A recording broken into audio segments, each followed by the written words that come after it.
Nathan Wade is out. Nathan Wade has just stepped down there as the lead prosecutor in the Fani Willis case. You know, this woman has just been riddled with all kinds of problems from the very beginning. Do you remember, guys, when this was first filed and they were waiting on the indictment, and the indictment came out before it ever should have? Let's see, I've got this for you. And she blamed it on her clerk.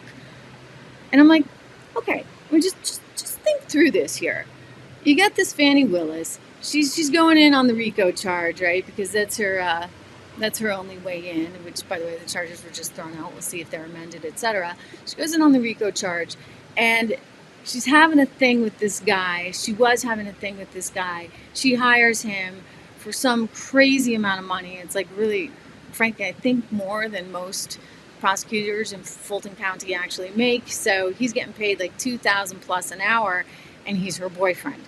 In the meantime, then, the clerk hands down this indictment, and it comes before the grand jury had actually even handed that up to the judge. I mean, it was wild. And she's like, oh, I don't know how those things work. Here she is. I am not an expert on clerks' duties or even administrative duties. I wouldn't know how to work that system, and so I'm not going to speculate.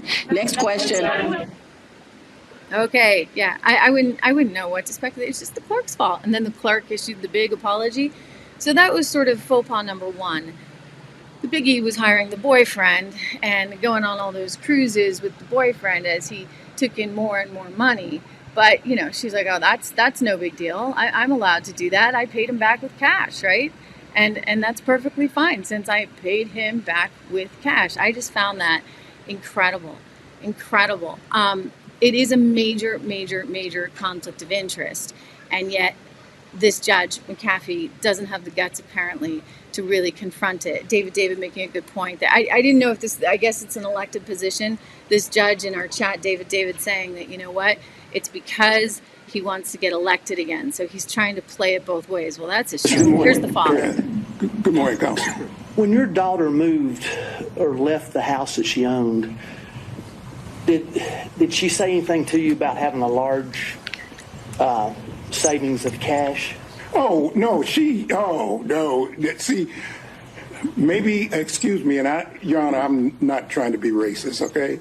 But it's a black thing, okay? You know, I was trained, and most black folks, they hide cash or they keep cash. And I was trained, you always keep some cash, because I've been places, and just because of the color of my skin, for example, I took a fellowship at Harvard when my daughter was just if I might, Your Honor, when I was just, she was just, you know. Yeah. Oh, so wait, so we have to like get Harvard in there too, because we want to make sure that everybody knows, you know, I went to Harvard. He's apparently a former Black Panther and reformed somewhat, and now an attorney there in Georgia himself. Georgia must be quite the place. Do we have anybody in the chat from Georgia, you guys? I mean, I'm kind of curious. It seems like quite a colorful group of people. I mean, when the judge doesn't even think somehow that this is a big enough deal, that there was enough impropriety. I mean, look, okay, so that's his decision. He said she can continue on. She fired him, or he stepped down, whatever you want to call it. And here we are. And this case will move forward, as will the others. I mean, wild, right? Absolutely, positively, insanely wild.